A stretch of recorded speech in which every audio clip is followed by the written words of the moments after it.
Hello, everybody, and welcome back to the Full 40 with Chris, Trevor, and yours truly, Willie. Today we're just gonna start fucking yelling. Let's just get after it. The bracket was just released. Like, let's fucking get after this shit. The Big East versus everybody. Ether. You guys are getting a very unfiltered version of me right now. I might be yelling. We were fucking hosed. There's a fucking crock of shit going on. I'm Chris. Trevor. We being the Big East, not we being Villanova. The Big East, yeah, not Villanova. No, Villanova wasn't hosed by the NCAA committee. I just want to clarify. Or anybody else. Villanova was hosed by a lot of things that we'll get into. We've been hosing ourselves, is what I would say. But that's not Villanova's later. This is about the Big East. Guys, I don't know about you, but I haven't drank on one of these podcasts in a long time, and I've got options in front of me here. I've got a Guinness, like a Villanova Guinness, actually. That's not bad, right? Like, look at that little map of the area. I've got like this old school Big East cup with another beer in it, right? Look at this. It says Big East basketball on the back of it. That's kind of sweet. And then I got Bailey's because I'm fucking celebrating St. Patrick's Day here.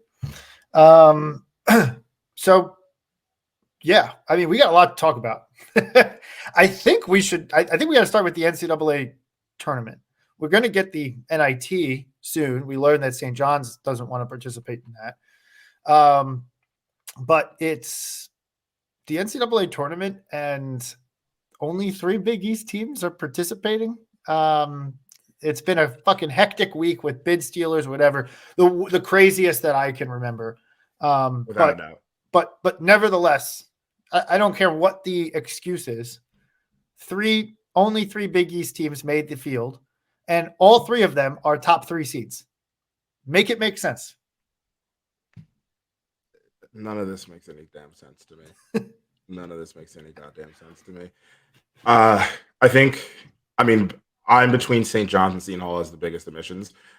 Everything they did in this bracket was just wrong. Like, starting from Duquesne being an 11 seed, which didn't make any goddamn sense to me. Like, they basically, the A10, they said, oh, the A10 is going to be Dayton. We'll give them the AQ. And then when that didn't happen, they're like, oh, it's going to be VCU. We're going to lock in at VCU at 11. Duquesne was like a 13 or 14 seed. It was just a mess. None of their principles were the same. And all of this just like culminates in kind of a bunch of horseshit for us. They fucked up. They fucked up this bracket as bad as I've seen any bracket get fucked up. Like, even down to like little shit. Like, for example, Creighton is playing Akron in Pittsburgh, which is like hours, not even hours, maybe a couple hours away from Pittsburgh. Like, Akron's like pretty close to Cleveland, right? Like, obviously it's where LeBron's from, but like hour 50 from Pittsburgh, and Creighton's flying in to play an away game in Pittsburgh, Pennsylvania. 3-14. Should they win that game? Yeah, of course. But like, what the fuck is that? And then secondly, Spokane, Washington. This is another crazy shit. Spokane, Washington is hosting 5-seed St. Mary's and 4-seed Alabama. So, assuming that the favorites win those games, St. Mary's is going to play a home game versus the 4-seed. Mm-hmm. It's like crazy shit that I've never seen before has happened. And you know what? I had a reply to, I think it was Dave Warlock. And I said, like, how have you changed the bracket basically, or changed the process to allow these conference tournament games to matter? And he basically said, every game matters. And I was like, okay, whatever. Thanks for your contribution. But like, I was just like, clearly it didn't. Right? It doesn't. Yeah. The conference tournaments do not matter. If you do not win your conference tournament, it doesn't matter. They don't. And they don't reseed anything based on what happens in the actual games at the last thing. It's insane. Like, I understand getting a principle of like your first 30, your 36 at-large teams.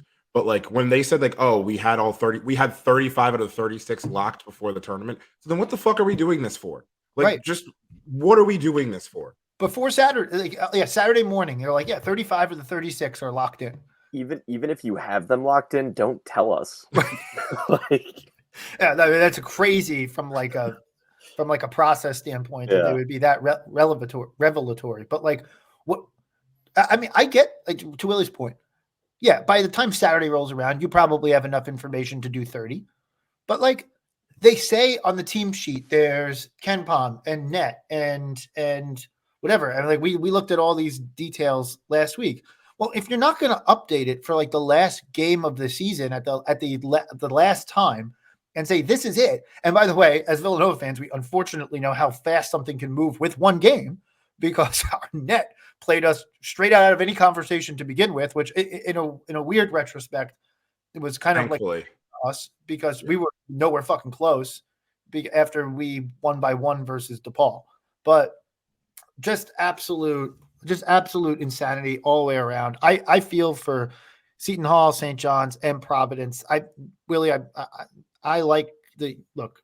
St. John's, my parents went there, so I have an affinity for that school that goes a little bit family wise. But like Seton Hall and Providence to me were the ones that got effed up the most because a lot of what St. John's resume was pinned on was Villanova, and which isn't good, which it wasn't good, right? Exactly right. Whereas Providence and Seton Hall had actually beaten Creighton, Marquette, UConn, whatever, like respectively, beaten Wisconsin, what have you. So those teams actually had like real wins significantly versus the field, whereas St. John's didn't to the same degree. St. John's did beat Creighton, but like they didn't have the same level of wins as those teams did. They had better metrics, but they didn't have the same level of wins. Am I allowed to dance on St. John's grave a little bit?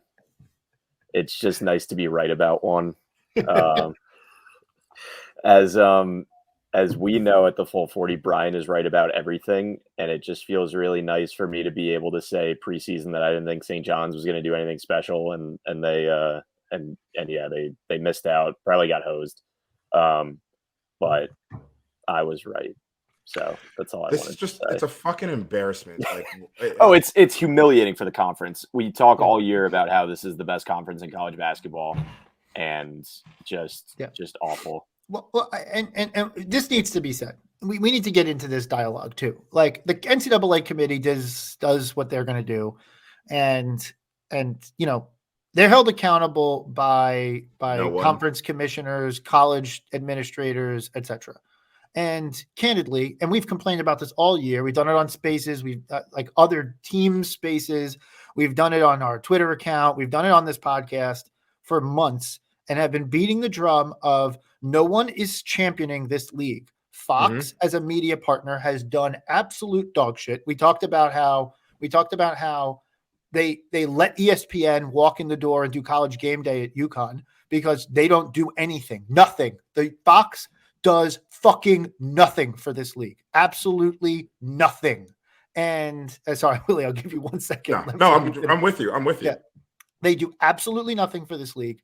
They don't like, they even throw Mike DeCourcy, who has no personality whatsoever. He doesn't have like a personality like Lunardi or even like the bad haircut and bad dressing style of Jerry Palm. He doesn't fucking do dog shit for this league. And they throw like, here's Mike DeCourcy's like 100th most accurate bracket. And it's just like, it's just garbage stuff. And in addition to that, at least with Lunardi, I know that he's pushing to some degree ESPN conferences. Like I know that he's pushing ACC, whatever.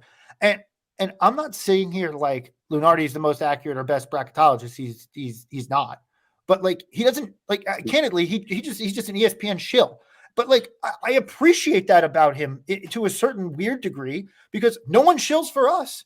No, absolutely nobody shills for us. Where's Val Ackerman in interviews with the media over the course of the last couple of weeks? Meanwhile, Swabrick or whatever the fuck their names are, Yormark, is talking on media interviews about how we need to expand the tournament or whatever, basically threatening the shit out of the NCAA if their teams don't get in the field.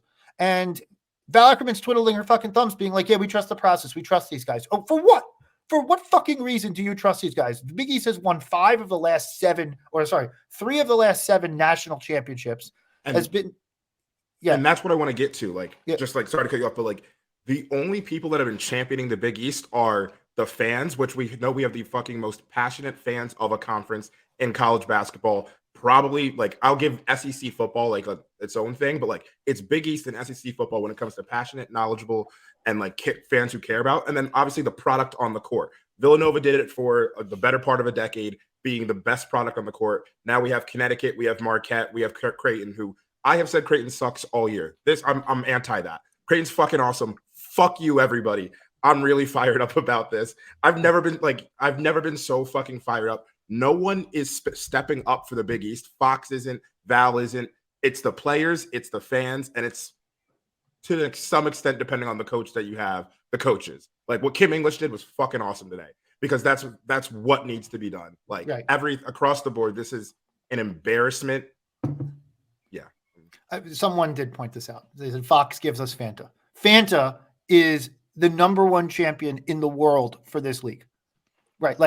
Period. And he's the only media member who really goes out of his way to champion the conference. So that John actually goes without saying, because he's managed to make an objective space for himself in the broader national college basketball media coverage sphere while also championing the biggest. So like Fanta gets a pass from everything, but that is like, it's absolutely outrageous. We can't trust the league to do some bidding for us. I mean, like you go back 15 years and the way that the conference media partner Fox handled some of the biggest games of the season, UConn, Marquette, whatever, how they handled it.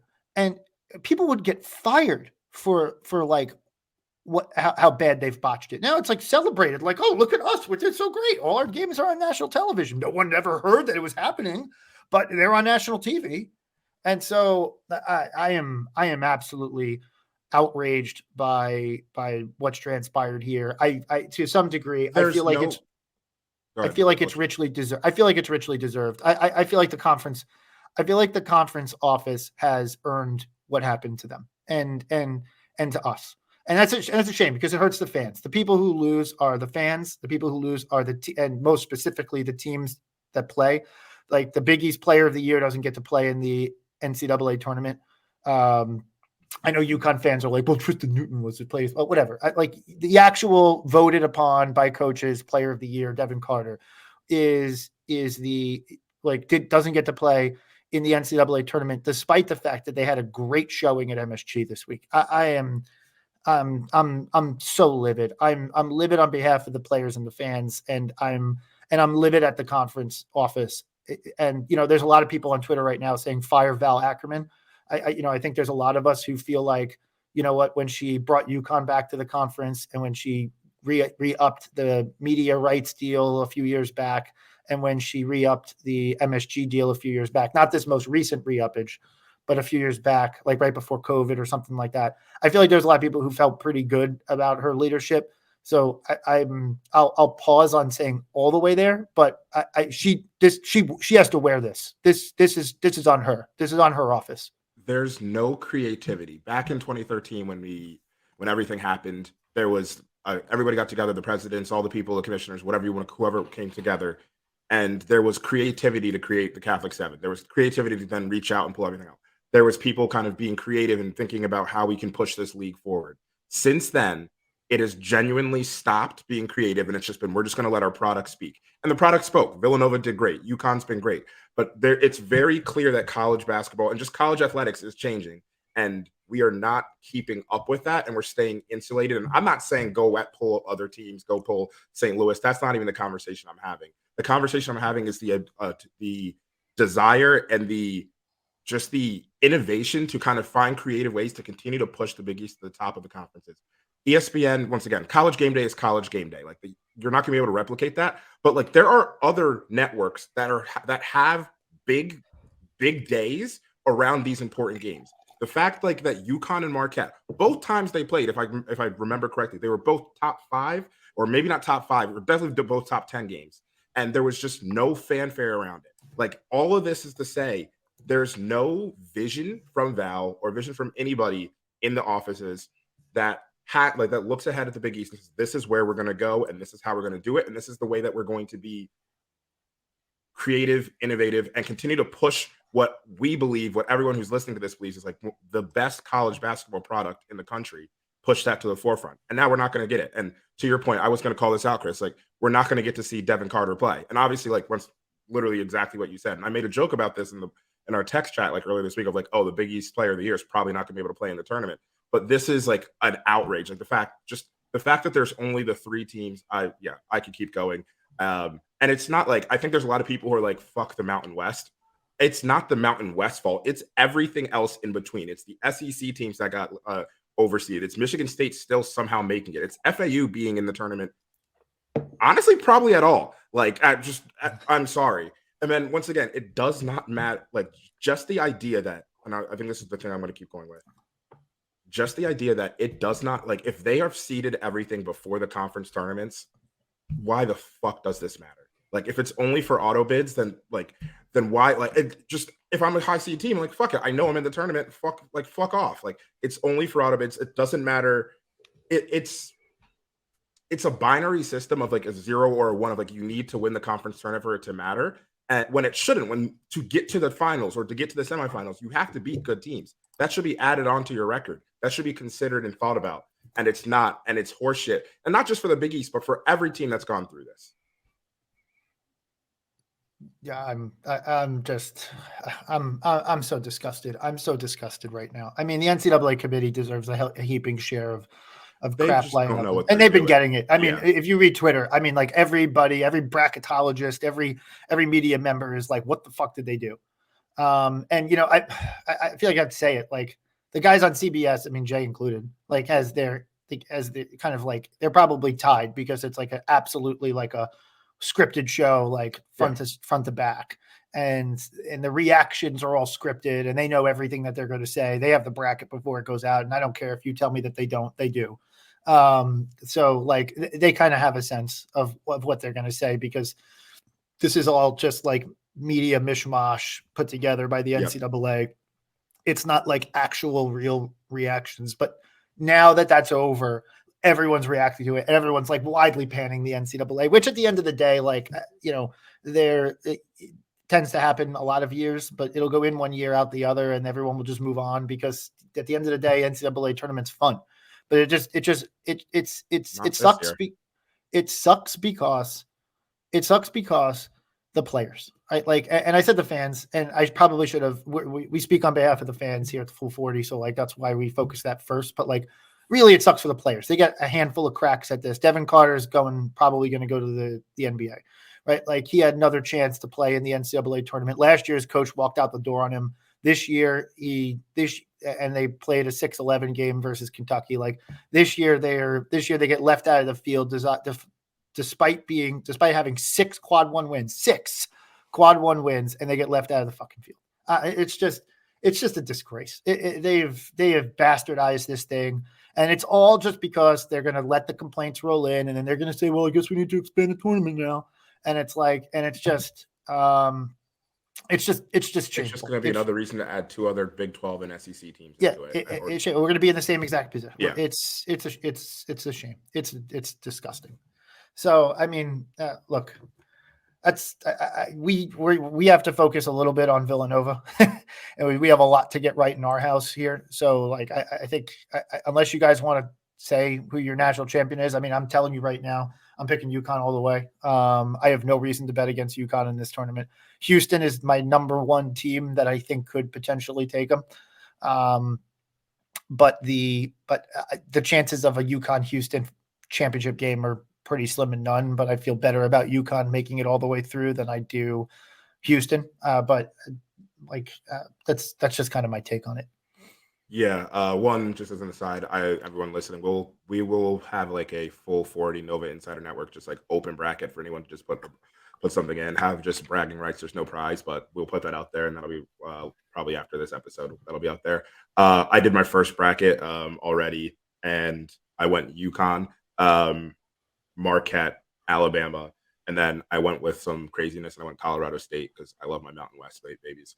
But I like I've never had. I don't. This is like where I think I realized how upset I was about today. Was like I've never had the like. Usually, the second the bracket is released, usually by now I have made 7 brackets of just like I love the madness of it. I love like the creativity. I'll go through do one where I'm picking best offenses, best defenses. I'm picking like NBA players. I'm picking coaching advantages. I'm using algebracket to create like an algebraic formula to think about like what's important and then use that to see like I'm doing all this stuff. And this year I was kind of like, I'm just kind of fucking pissed off right now. I don't want to make a bracket. Obviously, I'm going to make fucking 40 because I'm Sicko. But overall, like, yeah, UConn's probably the like just like they're a wagon. I think Auburn is good, but I don't like UConn Auburn. I'm going to take UConn. Auburn might be able to give them a little bit of a push. I think Illinois sucks. That's my new one. So Creighton doesn't suck. Illinois, fuck you. Yeah, so that's probably going to be a big one that I had. I wanted to pick Kentucky, but I just don't like their bracket. I don't like how it breaks. Like having to go through Marquette and Houston, I just don't like that for them. Yeah, but we can focus on the shitty house on the main line. Yeah, I just want for whatever reason this year, like having done some of the bracket and the bubble analysis, and with some of the and in adding to that the chaos that happened this week, I am pretty confident that 1 through 3 to 4, probably 1 through 3, 4, 3.5 lines. I'm not picking any upsets early. There might be some. But like broadly speaking, I'm slamming feel Kansas. Yeah, well, they're on the other side of the 3. Oh, you mean that? Yeah, that's what you're saying. Yeah. But I'm probably not picking too many upsets early because I think college basketball is very top heavy this season. Just my feel on things. But from like 4, the Big East is at least.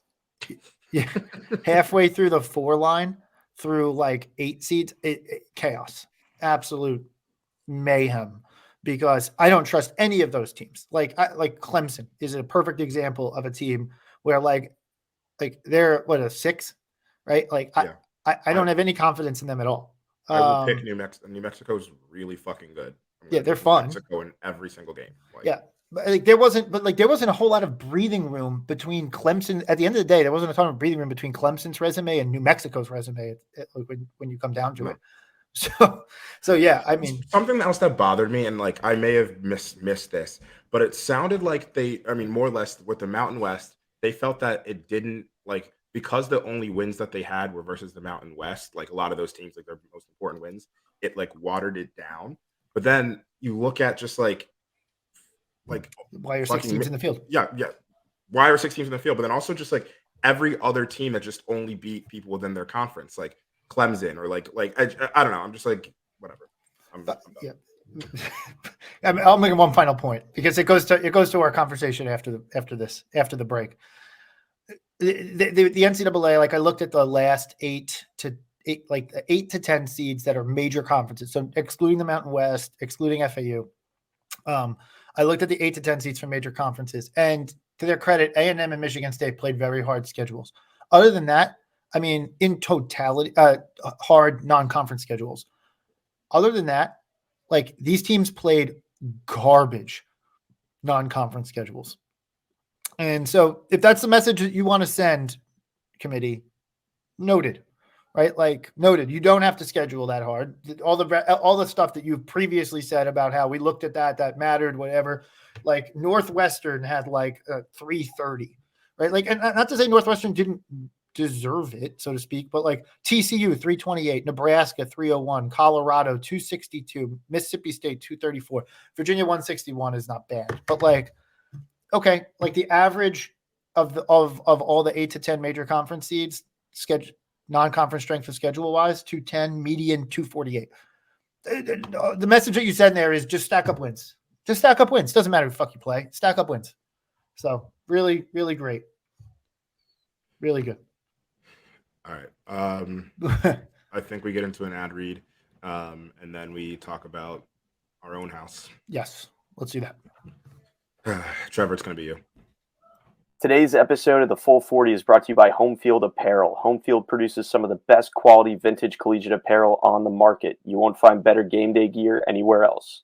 Homefield has the ultimate collection of old school logos and looks with the best quality around. Shop t-shirts, crew necks, hoodies, bomber jackets, and more at homefieldapparel.com. Don't forget to use code NOVAINSIDER for 15% off your first purchase. That's code NOVAINSIDER at homefieldapparel.com. So now we talk about Villanova. Do you think Providence did not make it to the tournament because they lost to Villanova twice? Yeah, I mean, those had to be bad losses at the end of the day, right? Yeah. You almost lost to a team. You lost to a team twice that almost lost to DePaul. Yeah. It felt like we lost to DePaul. Might as well fucking lost to DePaul. Yeah. Yeah. Go ahead, Trevor.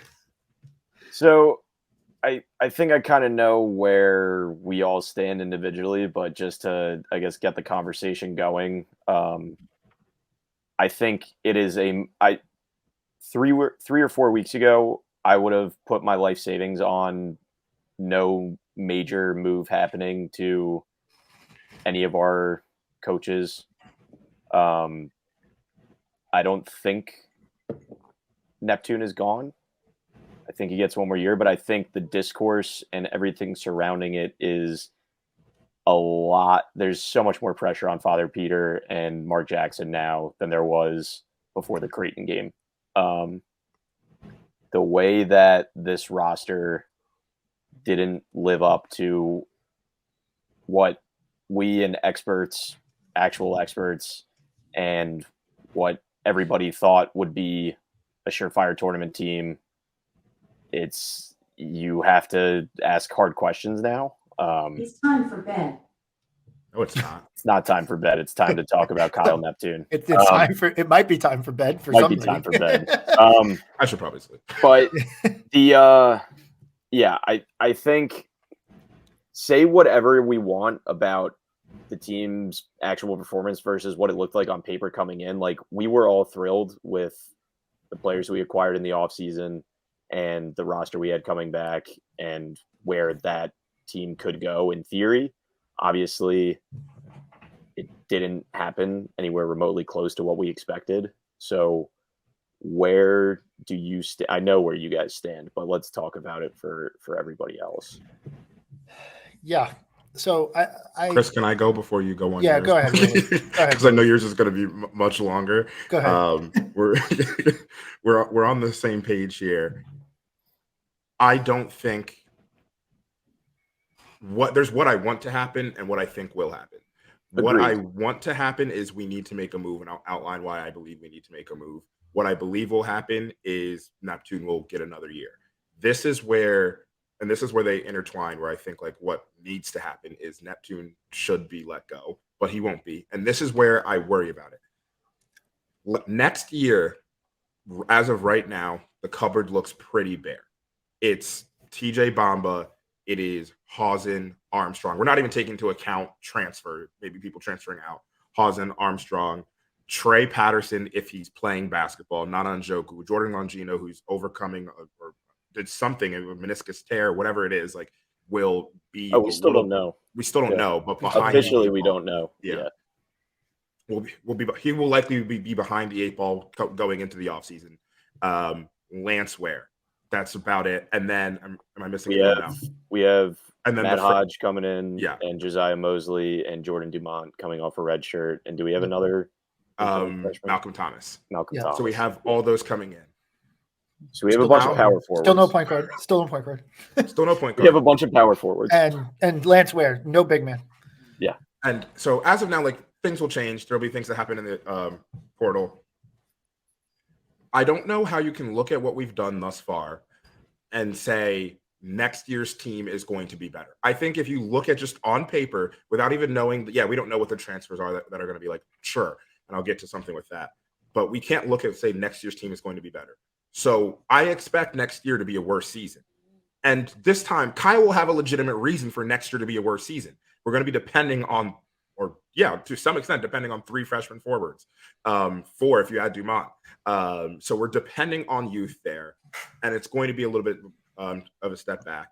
And then we're going to go into the next year, and if there's no growth, then it's going to happen again. Basically, what I'm getting at is if we don't act now, Kyle will have be given the runway for another 2 to 3 seasons of this, and we're not going to be able to, like, it's going to get worse. And the reason I believe it's going to get worse is sit here right now, based on basketball merits only, not what Villanova's done historically, not about, oh, but this is the pattern. On basketball merits, what has Kyle Neptune done in the last 2 years that makes you think, yes, this is the answer? A lot of people will say nothing, but they will say, like, but he deserves the chance. And my question to all this is, why does he deserve the chance? Because he was thrown a job that, frankly, he probably didn't even ask for. And then 2, like, why does he deserve the chance? Like, he hasn't shown anything historically to get us to say that he has the ability to do this. A player improvement year over year hasn't really gotten that much better. And it's a small sample size. Like, he has 2 years, but like, we didn't see a huge leap from Haas. We didn't see a huge leap for Armstrong. We haven't seen like Longino make a huge leap. All right, sure. You can like write your own reasons. Regressions. You saw regression there on shooting percentages, to name exactly. one thing. Yeah. You can write your own reasons about that. But then we brought in 3 highly touted transfers, all of whom were markedly worse than they were like in their previous schools. And like, there's a level of like, yeah, you take 3 players that were stars or at their other school, you put them all on one team. Like, people have to drop into role allocations, but none of them played even up to like, I think maybe Bamba, but like none of them played up to like expectations. Let's just broad stroke it like that. We know there's nuance in everything. All this to say, what has Kyle done on court that makes you believe that he deserves more time? And if he does not deserve more time, the question is then, why aren't we acting now? And if it's because Villanova hasn't historically done that, fuck that. That's not how this should be run. That's just because you haven't historically done something doesn't mean it can't change. And that's the conversation that needs to be had. I'll shut up, Chris, and I'll let you start rolling. Yeah. So I have to start off with a couple of key things that I have to raise. One, this is not a personal discussion. I've met Kyle Neptune briefly, and he was very gracious, nice guy, right? And everything that I've ever heard about him, and the way that the former players come on Twitter and elsewhere and defend him is telling about what they believe about the guy, right? So like, and from a personal standpoint, right? Forget the basketball stuff. So this is not personal. I hate to say that, but like, I feel like it needs to get out of the way. And so I'm going to do my best. It's insane that we even have to say that. Right. But we know the atmosphere that Villanova operates in. It's a small world. And if you're listening and you're not a Villanova fan, Villanova is smaller than you can possibly imagine. And in addition to that, I also have Father Peter said my wedding, right? Like I don't think I've said that live on the podcast before, but like you have. Okay, thank you. But like, I'm a very big believer in Father Peter. I know the man very personally. I trust his leadership. I trust his judgment implicitly. So like, I just need to say that. I don't know Mark Jackson from Hole in the Wall, but like, this is difficult for me, and it's not what I want to have to say. Because the reality of the situation is that I wish I didn't have to say it, but unfortunately, I can't reach a conclusion other than, and Willie, I agree with you. He's not going to get let go, but I can't reach a conclusion personally as I watch this and I look at this program to say anything other than he should be let go. We should move on, and we should move on, and we should move on with vim and vigor as we enter this March season. DePaul has already made a hire. Chris Holtman is the new head coach at DePaul. Dan Hurley is arguably the best coach in the country right now. Shaka Smart is an excellent coach who's been to Final Fours. Rick Pitino is Rick Pitino. Yeah. And Shaheen Holloway's been to an Elite Eight. Sean Miller's been to Elite Eights and Sweet 16s. Ed Cooley's been to a Sweet 16. Kim English is probably right there with Kyle in terms of least provenness of it. And you look around, Todd Mata has been to Final Fours.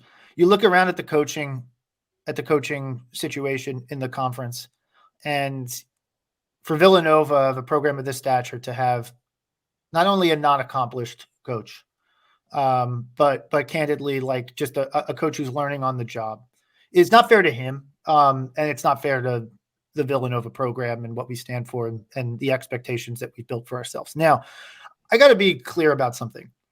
I think you hear a lot of people are saying, well, we're Final Fours and national championships and whatever. That's not my expectation personally. I don't have that expectation. I think it's important to level set what the expectations really are. The expectations are clearly not make NITs left and right. The expectations are above that. We fancy ourselves. I mean, Villanova fans like to have the blue blood talk from a couple of years ago, but we fancy ourselves like a top 20, 10 program in the country. Like you have to act like it, like to a certain degree. Like, yes, you want to do your own thing, but you have to act like this. So like and my point in saying all of that is like a preamble is that you can't be in a situation where as a bubble, you can be in a bubble every so often, but you can't be in a situation where as we sit here today, do you have any faith that Kyle Neptune is going to be a coach that is going to, if you give him 3 years, right? Give him 3 more years, right? Do you have any faith that he's going to be a coach that is going to make Sweet 16s with some level of regularity, right? Like in terms of like what your minimum expectations for the program are, if you're a top 10, 15, 20 program, whatever you want to call it in the country, if you think that you're a top 10, 15, 20 job in the country, are you going to make Sweet 16s 3 every 5 years, 2 every 5 years? You can make the tournament 4 every 5 years, right? Like you start like putting together that thought process as to like where can a coach get to from a ceiling perspective. Will Kyle Neptune improve with time? Yeah, because like if I start carpentry, if I start carpentry tomorrow, I don't know how to. I mean, I can hammer a nail, but like if I don't know how to fucking build a house. But yeah, after a long period of time, if I learned carpentry, I could probably fucking build a house, right? Like at some point in time. And that gets to the question of like, how does Villanova view itself? Because if we think we're a program that someone can come and cut their teeth on and just slowly improve over time, I think that should be communicated to the fan base at large. Right. So we can act accordingly. So like when you go through that process, like could he do that? Yes, he could do that. And like one of the things that do I believe it? No. And one of the things that I routinely hear, and I think we have to get at this conversation and hit this conversation right on. Oh, well, if you look at Jay Wright's first 3 years, and we need to stop, guys. That is a loser fucking argument, and I'll explain why. And I had to type out my reasons for this. Like, first the rules have changed. It's not even a valid argument. Well, yes, I mean, even forgetting that, Jay was an experienced coach who took Hofstra to 2 NCAA tournaments and was a highly sought after coach, versus Kyle, who was 500 at Fordham 1 year. Which is an accomplishment for he brought in like 6 guys before crazy like getting Fordham from like a 3-win team to 500 was impressive. Yes. But Jay was at Hofstra for 7 years. 7 years, right? So we hired an experienced coach, right? Like Seton Hall's not having this conversation right now because St. Peter's made in the fucking Elite Eight. So Seton Hall's forget the expectations of the program argument. Yeah. Seton Hall hired an experienced coach who cut his teeth for a long period of time. Now, granted, I do get why Father Peter and Mark Jackson made the hire they did, because like every big program always does a handoff. Who had a major coach always does a handoff. Duke did it. UNC did it. Everyone does it, right? Like UConn did it. Like, and again, you could debate the merits of that, but at least Villanova followed a path that is somewhat defensible based on what other major programs have done. Fine. But like now when you peel back the onion and we're 2 years later and you look at this, then you have to stop with the arguments that Jay made the NIT his first 3 years. That was one. I hate to count this against Kyle, but several of Jay's assistants have gotten jobs elsewhere and it hasn't worked out for them anywhere. It doesn't speak to the overall resume that like, oh, these guys know the formula. They just need time to implement it. Right. Like that's part of it. The program was in a totally different spot then. And I don't mean in terms of like success, though I do mean to some degree. I mean, in terms of like, who cares about the program, right? You have a situation where apathy was pretty pervasive back then. Like the Villanova fan base wasn't as nearly as engaged. Like there were diehards, there always diehards to any program, but this fan base has grown dramatically. And by the way, the program has reaped the benefits of that significantly with Not just the program, the school itself has reaped the benefits. Correct. Right. Exactly right. So like, you can't just turn around and say, oh, well, this is, this is what we've always done. So like, we got to keep doing that. Right. Like, you're in a different place. You benefited from it. So now you got to now you got to eat shit for it too, to some degree. Right. Like that's personal responsibility. It's professional responsibility. That's a fiduciary responsibility. So like, so there's that. Right at that point in time, it was not, sorry, what was I going to say? Jay won several games early on in his tenure. Like, you could point to UNC win that we had earlier this year, but like Jay won several games early on in his tenure. What was I going to say? I think there was a UCLA win. There was a Michigan State win. Like, he won games against big competition early in his career that made it clear that like, hey, this guy might have the formula here. It's just going to take him some time. And that goes without saying about the transfer portal. Secondly, he brought in a master stroke recruiting class.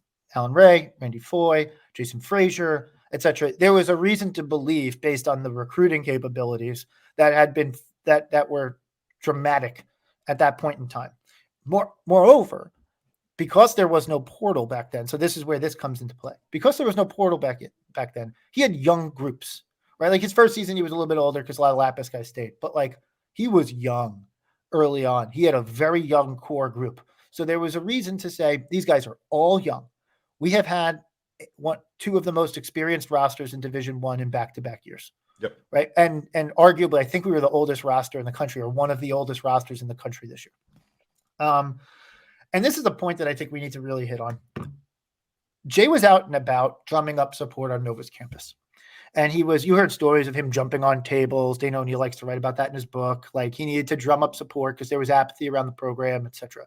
Jay built relationships with fans. He built relationships with a bunch of different people. And so even when there was losing and quote unquote, and by the way, like, after 3 years, Dana O'Neill sat across from him at the Villanova Diner, and she tells his story all the time. He sat across from him at the Villanova Diner and said, "You're on the hot seat." And he said, "I know." Okay, so that's 3 years in for him, right? So 2 years in for Kyle. Why doesn't he get the same questions, right? Like it's not that much. He does. Right? Like, he's getting the same questions from us. Yeah. But like now Dana O'Neill's writing, and I hate to say this because like she's been on this podcast and I think she does a great job overall. But like now she's just writing articles that say Villanova would never fire him. Like, okay, why don't you ask as a journalist the question of like, well, why not? Right? Like, where is the why not question? Is that like, I expect that from a media member, right? So like, but the point was that Jay was out there, right? So like, people felt like they knew him, and obviously Jay got it, like, in a way that like very few people get it when it comes to Villanova. Yeah. But there are but like, that's kind of the point, is that Jay got it in a way very few people get Villanova. Like, Kyle's job is basketball. There's a GM to manage this. There's an NIL collective to manage money, right? Like, Jay's still on campus, kissing the ring of the donors, the major donors, etc. Father Peter's as good of president as Father Dobbin was. Father Peter's been he's a celebrity in terms of presidency. Fantastic president. Yeah. Right. Like, objectively, by any measurable factor that you could possibly say. So like everything around him is grown and takes care of itself. And all he has to do is coach basketball. And when you make 2 straight NITs, I'm sorry, that's not good enough. Like, it can't be good enough. Right. And to the point is the recruiting class. Do I happen to like this recruiting class? Yeah. I happen to think that there's actually like, this is like a classic Jay in the middle of a good run recruiting class, where it's not like we're booting something where you got like stars everywhere, but you got like this 3-man recruiting class. There's dogs in the class. Like, there's guys who will fight for playing time, who will be good culture guys in practice. I think this is a culture fit class, but unfortunately, kind of like Daryl, Chris, and Josh's class before they got here. Honestly, like, yes, the vibe that you had about them before they got here, because obviously that turned into a historically great class. But leading into it, you're like, yeah, these are nice pieces, and I like each player individually for what they can bring. Correct. Right. But the number one need on this team the two biggest needs on this team are a real legitimate big man and a real legitimate point guard. And this recruiting class has none of it. And we didn't get it in the portal, and we didn't get that anywhere. So you talk about recruiting, and I point out that like the recruiting class is nice, but there's nothing like a recruiting class like, oh, we need to keep these guys because these guys are like the future of the program. Like you would have said about Jay when the A-Ray, Randy Foyer, like give them time, they'll get there. You don't get that now. So like, yeah, you can go to the portal and get more guys and spend more money. But the message that we've sent this year is that we can spend a ton of money and flush it all fucking down the drain. And if the NIL guys want to light all the money on fire, I support it. Go for it. Go do that. But like you can't be happy with how this turned out. You got seniors, you got guys who fit the like Bamba like objectively fits the culture of Villanova, right? Right. So like you've gotten guys, and you got a pretty much the exact same result this year. You were the 6th seed in the Big East tournament, and you got bounced by the 3 seed in the Thursday night, and therefore you missed the tournament, which is exactly the same situation that we were in a year ago. It's the same thing that was done last year. Last year we had the excuse of injuries. It's the 14th most experienced team in the country. On paper, yeah, right. So top what? Was that top 10%? Top 5%? 5% of teams in the country. So you get an experienced team. We pull in these transfers, and at a certain point, like you can say, like I think people will go back, and will say, like, well, these transfers don't understand Villanova. They don't understand, like, it's like it takes time to buy into Villanova. It takes time to understand how to play. That's the thing I've always heard. And the thing is, there's twofold. One, sure, let's say sure with that. But these are transfers that are coming in, and like in the case of Hakeem Hart and Tyler Burton, they're here for 1 year. So you need to be able to understand how to get them to play Villanova basketball in whatever way that is, or like adjust Villanova basketball ever so slightly to allow them to do what they're good at. And I think this is the thing that pisses me off about this entire team, this entire season. I don't know that we put our players in a position to do what they were good at most of the time. There were moments, but it wasn't consistent. Kyle could recognize a moment, but he could not step up across the board to put the players in their best situation. And like the players obviously have a large ownership of this as well, and not being able to step up to the moment. But like Kyle does not know or did not know the buttons to press on this team, when to put the right people in, did not understand not roster management, but substitution management. I'm not even blaming him. Like on paper, we made the right decision on this team. And it was just, okay, we have veteran leadership. We haven't even spoke about Eric and Justin, where we have two people who are like, will go down as Villanova legends. However we feel about Justin's like last like half of his last 3 months. He's played hurt. He will go down as Villanova legend. Eric has deserved so much better. Eric is going to go down as one of the best bigs in Villanova history. And we had that. We had highly touted transfers, and then we had young guns in Armstrong and Hausen. And we could not press the right buttons at the right time to get this team where it needs to be. And the thing I've said all season, and I think that's been the most frustrating, is it's not like, okay, we weren't in games, and it's not like, oh, clearly like we never lived up to our potential. We saw the potential in the Bahamas. We saw what it looked like. And I think that's what pisses me off the most, is we knew what this team could do, and we could not get out of our own way multiple times in multiple games down the stretch throughout the whole season. And unfortunately now it becomes like, there's some moments that become memes, right? Like, and his timeouts are a meme, right? Like it's literally like, we're in the midst of like a 10-minute scoring drought, and he's like, guys, you got to get back. And it's like, oh my God, like draw up a play for Christ's sake. Like you got to get these guys a bucket. They need a bucket. They don't need to get back. They need a bucket. Right. Like, and this is why I give Kim English more credit. We beat them twice, right? Like he beat Kim English twice, right? Head to head. And that win at Providence, right? Like we were blown away by, but like Kim English, after we lost to them, after we beat them, the breaks off of them in Philly, he said, these guys can't handle just a free flowing offense. I got to instill some plays. And guess what? He got wins down the stretch, right? Like he got wins down the stretch. He had, player of the year in the conference, but like He got wins down the stretch. He got that team playing great basketball, despite the injuries, which they didn't make an excuse of like we did last year, right? Like he got them to a place where they needed to be, right? And they got left out of the field, and we could, but there was a legitimate argument to debate the merits on if they should have been left out of the field or not. But like, also just to get to that point on Kim English, they lost Bryce Hopkins. Like, I think people keep forgetting about that. They lost Bryce Hopkins, who was preseason all first team Big East. Like, it was an amazing player. They lost him midseason.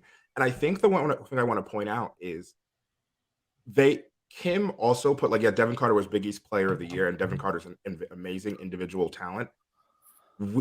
Devin Carter was put in winning situations by Kim English. He made the game easier for Devin Carter, and Devin Carter then stepped up to the level that he became. But like, Devin Carter got better as the season went on. I think if we have to, like, it wasn't like he came from the rip and was immediately Big East Player of the Year nomination or contender. It kind of slow burned. Like, it wasn't really much in the beginning of the season, and obviously like Hopkins when Hopkins is there, it was like he's sharing the load, so that's one thing. But then Kim adjusted, and that's not a thing that we really did with consistency across the whole season. I think Kyle maybe had like the UNC game he did. There's a couple adjustments that he made in like the second Butler game that I liked, but like there's just things that and there's more moments than a yeah. consistent theme. You can point to a handful of games. Yeah. And then, okay, so then you get to the Providence game. We win at Providence. And at that point in time, I was like, we're going to make the tournament. Like, I was like, I felt good. Like, did I think we're going to win both games that rest of that week? No, but I thought we'd get one. And this is, to me, this sealed the deal, right? Like, and I said, if we don't make the tournament, then I'm going to call for his head. And I said that months ago, but I thought we were going to get there. And I really wanted us to, because I do think that a good situation would have been if Kyle worked out. Right. If Kyle works out, that's a good situation. So like, if he's not going to get fired. So like, I'll root for him because I'm a fan of the program. Like, him doing well means that we get to be happy. Right. So like, at the end of the day, I'm going to root for him. But like, but by his own measure, him in every press conference again, and I want to talk about the press conference thing because it's another freaking disgrace. But like, he's like, it's just coach speak, except Jay gets to fucking do the platitudes because his team wins all the time. Kyle Neptune doesn't get to do platitudes. Kyle Neptune has to talk. Right. And he doesn't. And that's cagey. And like, he might be introverted, whatever. And again, I'm not trying to be, this is not personal, but like, part of his job is the press. Part of his job is managing that. And he doesn't, candidly, we don't have an injury report on Jordan Longino. Like there's rumors. We all heard, like everyone's heard through the grapevine that he's got a torn meniscus. No one's heard that information yet. Right. Like, that's just an example, but by his measure, by his justification, we need to be playing our best basketball by the end of the season. Well, let me ask you this. Does a 10-point loss at Seton Hall, does starting 32-8 versus Creighton, does a 1-point win versus fucking DePaul, and does a overtime heartbreaking loss to Marquette, do any of those sound like the best basketball at the end of the season to you? Because if it does, tell me, because you have to show your work there. Yep. If the season ended at the Providence game, I would have said, we probably are playing our best basketball right now. That was really damn good hoop that we played in Providence. And I actually felt like he coached that game well. Right. Like, but I don't even blame him for Seton Hall. Like you can still be playing your best basketball and lose. Like that's a thing. A game. Yeah. You can lose a game, but like you cannot, like, I think for me, the breaking point is like, you cannot show up in a winner take all game, not a winner take all game, but like a game that we needed versus Creighton, and we get down 32-8. Like that's when my opinion completely like as we've all said, like I'm fairly certain he will not be fired, but that's when I was like, oh, I don't know if he survives this loss. You're sitting there and he's getting booed, and so this goes to another part of it is, and I think Villanova is reading the room incorrectly. And having spent some time at a happy hour at the Big East before the Marquette game at Stout, I feel pretty confident saying this. I think Villanova's got the room read so poorly on this. I think they think that there's just a bunch of cranks on Twitter and Instagram and Facebook comments and VU Sports and VU Hoop Sports.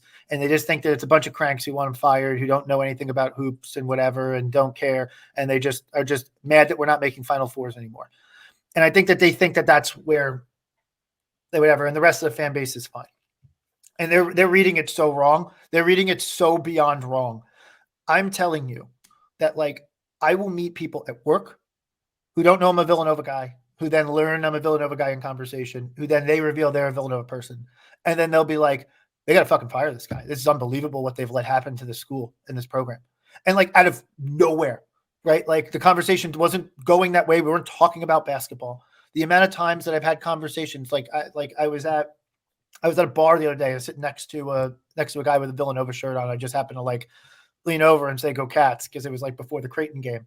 And the guy was just like, they got to fire this head coach. It's unbelievable. Like it's everybody, right? Like, and everybody is maybe an exaggeration, but the amount of fans who feel this way, to which my point is like, what are they going to do at Hoops Mania next year? What are they going to do at the home opener when he rocks out and gets introduced and gets booed again? You're going to just blame all the fans for sucking? Like, I feel like there's two camps.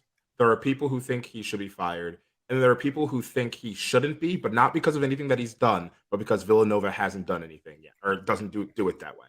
Like, that's about it. Like, I think those are your two camps, and there's the people that think he should be fired, and the other camp of the people who like just operate in that format. Like, they are just people who will become people who think he should become fired. Chris, to your point, like it is pervasive. It is casual Villanova fans. It's diehard Villanova fans. We're not in a good spot right now. And the chance to make amends, the chance to do something to change that is right now. That is probably in the way of finding a new head coach, but it won't be. So then we're sitting here and we're banking on Kyle figuring it out. That's just kind of where we're at. That's what we're banking on right now. Otherwise, we are going to be looking at, and I'm not going to sit here and say we're going to suck. We might just be mediocre, but like that can't be the standards of the program. Like we might not be DePaul or what Georgetown is, but like going 17-15, and I don't know if we just got our NIT bid. I don't know if that happened yet, but like, and just getting NIT bids, like if that is the direction the program is okay with going with, once again, I would love the communication about that. There's a lack of communication about so much stuff within this program. And I feel pretty passionate that we need to kind of have this communication with the fan base with a very passionate, and like, I really hate the like, yeah, you don't know what you're talking about. Like at the end of the day, yeah, maybe they can't like a person watching the basketball game can't see like a flare screen and doesn't understand what's going on the court. But like, these are passionate fans who've been watching Villanova basketball for 40 years, for 50 years, heck, for 20 years. And we know when something does not look like Villanova basketball, when something's not happening, something that's happening on the court isn't like going the way that it should be. And to continuously downplay the fan base and treat them as if they're stupid, but then also want us to throw blind support is very frustrating. And I've been on record about this about Kyle. Like, Kyle, for the love of God, just be a human being and tell us like what you're feeling. Like, and I'm not asking you to like be like give this huge vulnerable moment, but like just like it honestly just saying, hey, this is hard and this sucks and I'm trying to figure it out, and like, but and say like, and this is the steps I'm hoping to do, and like anything, like you can placate with that, and that's better than the robotic stuff we've gotten over the last 2 years. Like, and it's just like it's a mismanagement of, like you said, from a PR standpoint, but just of like you are running a Fortune 500 company and you're you're misleading shareholders. You're correct. Yeah, correct.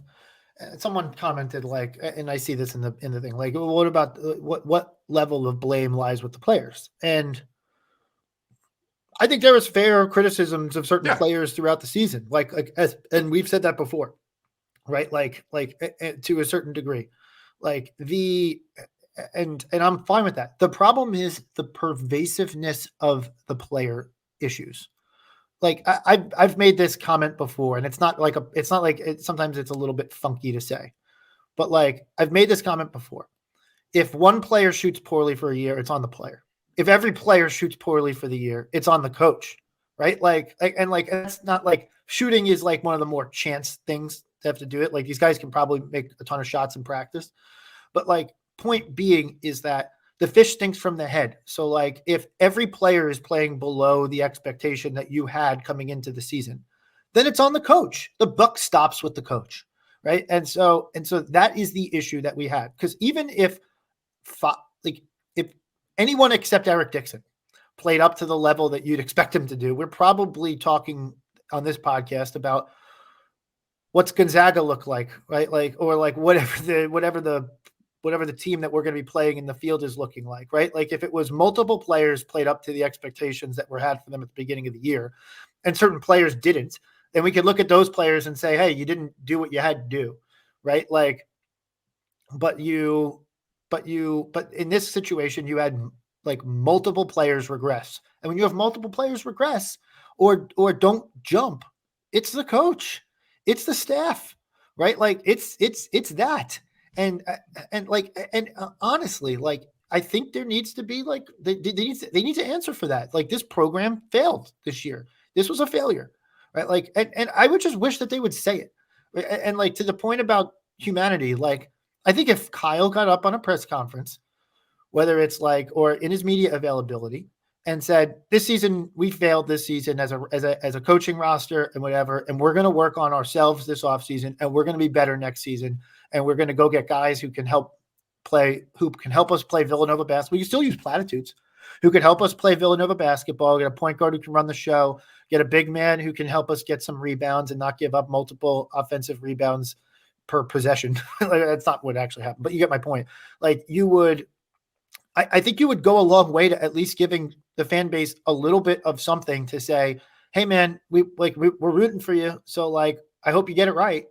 But right now people are like annoyed because that, to your point of the humanity piece, right? Like it just feels like a robotic Jay Wright replacement. And it's not, and instead of it being like Kyle Neptune, human coach of Villanova basketball, who we're pulling for. And if it doesn't work out, then, okay, so be it. But like, it doesn't feel like that way.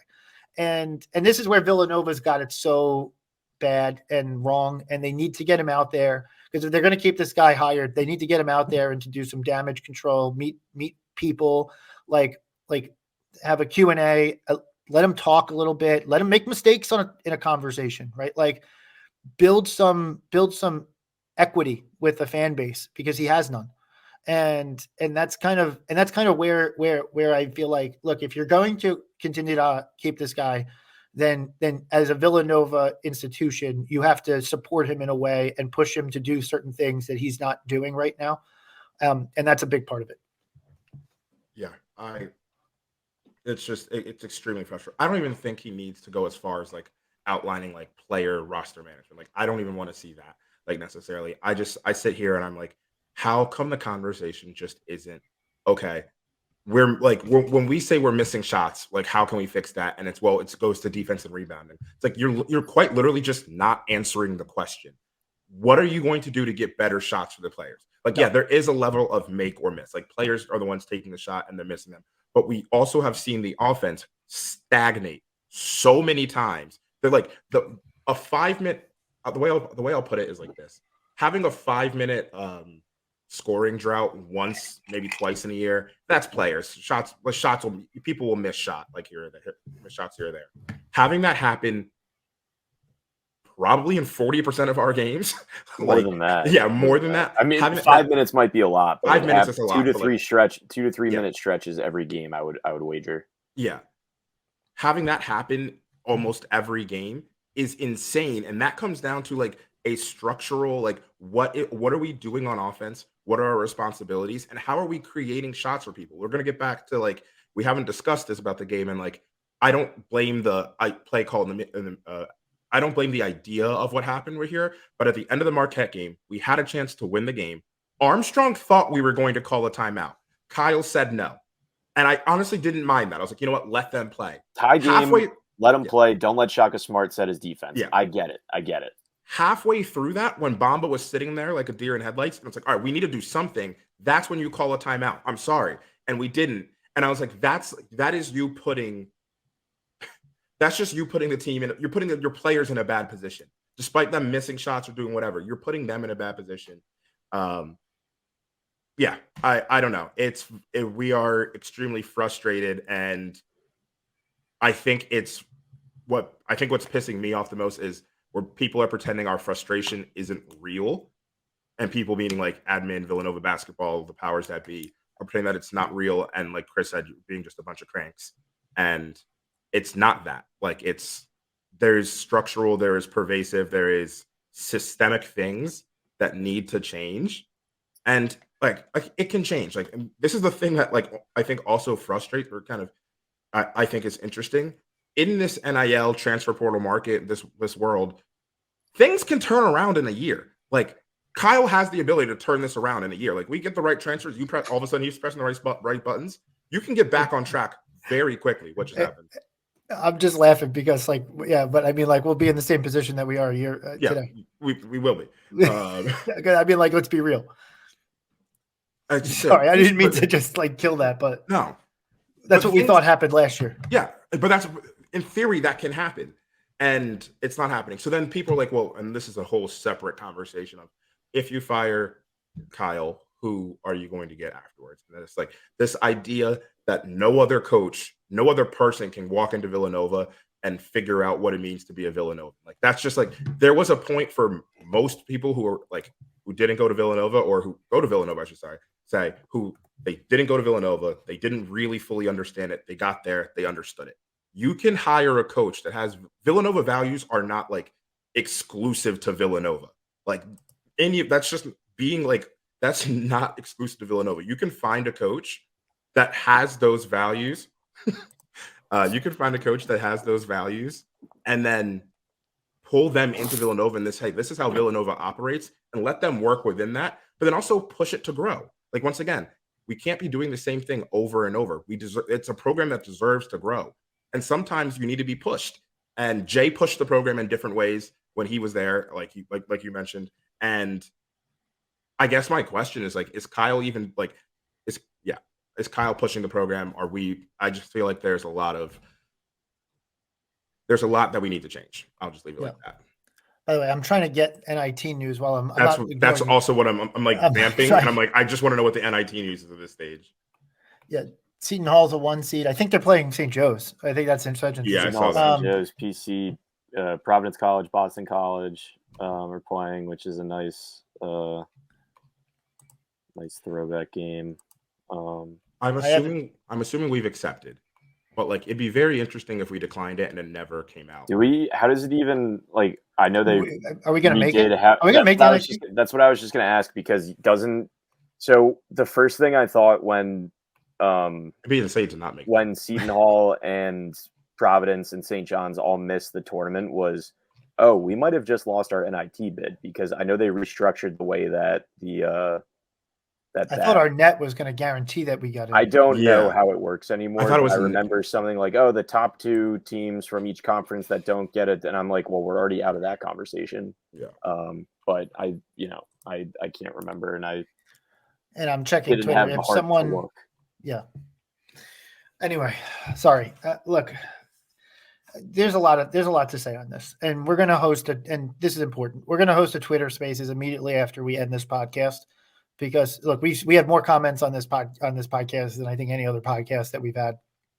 But there, first of all, there's one other final thing that I want to address here, and it's like an elephant in the room type question in terms of like, well, okay, we move on. Where do you go from here? And I can tell you, the first place I'm not going is to Jay Wright's coaching tree. And we can, and because at the end of the day, here's how I see it. UConn went into Calhoun's coaching tree with Kevin Ollie, right? And by the way, he got a national championship, and because that national championship he earned several more years than he probably deserved. But they did that. Even make it like the Patrick Ewing argument, like, oh, he wins the Big East tournament, he bought himself extra time, and the program fell into disarray. Same thing with UConn. He wins that title, buys himself some time, and it ended in a lawsuit. right, and a $12 million payout to Kevin Ollie, right? But guess what they did? They hired a guy who they felt was a fit to their culture and program as a university and as a fan base and whatever, and they felt like they fit it. And guess what? It fits Hurley fits them like a glove, right? And guess who shows up all the time for UConn? Jim Calhoun. He's right back there because people want to be around good stuff happening, right? Like. Jay Wright managed to bring Massimino and Lapis back to the table. Managed to get all those guys from both those programs who did not like each other. And we have that. I have people who I've talked to on record about that or off record about that who did not like each other. And Jay Wright got them all to come back together and all be part of the Villanova basketball family. Guess what happens when you put a winner in there who can fit some other parts of your program and what you are as a university? They managed to bring it together. So Looks where like do you go? Sorry, looks like we're a 1 seed in the We NBA. are a 1 seed officially. Okay, good. We got postseason basketball at the pavilion, baby. Basketball at the pavilion. What do we get? 2 or 3 or whatever? VCU. Butler's in 2. So St. John's turned it down. So I think there's 4 Big East teams making it. Oh I don't my think God. Xavier qualifies, do they? Xavier did get it. Xavier got in. There's 5 Big East teams out of 32. Or sorry, is it? No, it's 6. No, it would have been 6 if St. John's. St. John said, yeah. Yeah. So, but like, yeah. So sorry, I'm back to that coaching tree dialogue. There's plenty of other coaches that you can go there. My personal favorite, even though it's funny, I feel like I jinxed him. My personal favorite is Mitch Henderson at Princeton. And some people might be like, "Oh, we could go swing for a big wig." Villanova doesn't want to do that. You know what they liked about Jay Wright? It was his last stop. And no one talks about that a lot. Jay Wright turned down Kentucky, UCLA, like Kentucky twice, UCLA at least once, right? Like several other coaching positions. They want someone who they feel like is going to be a final stop for the program. That's important to Villanova. Moreover, Mitch Henderson can coach the shit out of basketball. His teams win all the fucking time, right? Like Princeton's been awesome year over year after year. He's made a Sweet 16, right? So they've been able to do that. That's why I'm just bringing up Mitch Henderson as an example. He doesn't have to move very far. He works at an academic first focused institution. You supply him with NIL dollars who can coach a team to win basketball games. That's an easy way to go. But there's a list a mile long. I have 15 names on a list, right? Like if Villanova wanted to go elsewhere, they can find a culture fit that fits the Villanova tradition things that can get us to play for full 40 minutes of Villanova basketball and say all the right shit. Again, that makes us all feel nice and happy and get the players to do well academically and then also win a lot of basketball games, which guess what is the most important thing, right? I'm just bringing up a name of someone who I've done a lot of research on. I've talked to some people who follow coaching decisions a lot that think he's like a sleeping giant, like Matt Langle's another guy, Colgate. Fuck, even Speedy Claxton at Hofstra. He hasn't won a tournament game, so I'd wait years for him. But like even Speedy Claxton, like Rick Pitino sings his praises all the time, right? Like there's guys who fit the coaching mold for Villanova who kind of can get what we want to do and can do it well. So in my example, the only reason why I bring up examples is because we're not like beholden to this tree or whatever. And that's the only way that we can keep our culture. Jay Wright will still be coming around. We'll still have the old players come around. They'll come back. All you got to do is put together a winning program and a program that honors the past like Jay did, and they'll get everyone back. That can be quite literally just in the job description of like, hey, when you're at Villanova, this is part of the responsibilities of being a head coach. Integrate yourself, pull the old players, all that different stuff. And like just another thing to call out on Mitch Henderson, like Mitch Henderson's also coached he's coached NBA talent. He had Tosin Awoma last year, who's in the NBA, has bounced around a couple times, but has played NBA games. And then on this current Princeton team, there's Xavier Lee, who's a guard who might go to the NBA. It might be a next year thing. He might transfer, whatever the deal is. But at the end of the day, he's had NBA talent on this Princeton team. So we've seen tournament success, built continued success, dealt with high-end talent, is able to recognize high-end talent. Like someone like him is available, and he is in general, like obviously like we don't know him, but in general, a culture fit just from the outside looking in. So there's plenty of places that we can go. We just have to have do we have the gall to do it? I don't even know if it's gall is the right word, but do we have the stones to do it? Do we have the decision making to do that? I don't know. We're playing VCU. I was going to say, yeah, Villanova VCU. All right. I don't really got much more to say about that. Well, my thing is if Villanova is going to keep this coach around, then go win some games, right? Like you're participating in this NIT, go win some games so that the fan base and whatever can leave with a good taste in their mouth, and don't lose by people sitting on the bench playing Liberty and embarrass yourselves on national television again. Like, go win some games. Yeah, but just win some games. I agree. Yeah. Like, if we're gonna do it, you might as well, like, hey, play your best. You want to play your best basketball at the end of the season. This is still like a legitimate tournament. Like, there's chances. Some are saying it's more prestigious because you're invited. You're not selected by a biased committee. Exactly. And like, there's no week 16 seeds in this one. There's only like, one seed. We're a 1 seed. We got people. So actually, I think we're a 1 seed. That's all I'm gonna say. And we have a home court game. UConn can't say that, can they? They got to travel. They got to get on a bus. Actually, UConn doesn't have to get on a plane until presumably the Final Four, which neither do we. Oh, I know. We're at home, and then I think the second round will also be at home. So like, hey, yeah. Well, then it's in Vegas. Yeah. Oh, is that where it is this year? Yeah, it ends in Vegas. So it's funny. They could theoretically have a Final Four of all Big East teams and have to play that stupid fucking tournament in Vegas. Oh God. That'd be funny. Yeah. All righty. We had enough? I think so. Well, no, I haven't, because I'm going to go on Spaces. I know you're going to. So if you're listening to this podcast right now, as we wrap this up, we will be firing up a Big East a Twitter space. Happy to hear everybody's thoughts and discussions, and we're going to open up the phone lines right away. So tap in, and we'll be happy to chat. Yeah. Really? Yeah, I think I'm good. I'm wearing this Snuggie, and it's really sweaty, so I want to get out of it. So you'll be on in a second. Yeah, I'll be on in a second. So we'll talk to you all a little bit later. In terms of the next podcast, I don't fucking know, guys. We'll figure it out. It's probably next week. What happens. Yeah, we'll see. It's probably going to be next week, because I guess we have a game this week. I don't know what Thursday. I don't know when they do the games for this. I can't remember. Well, there'll be a game. There'll be a podcast. You guys will listen. We know how this goes. Thanks y'all for listening. And as always, let's go Nova.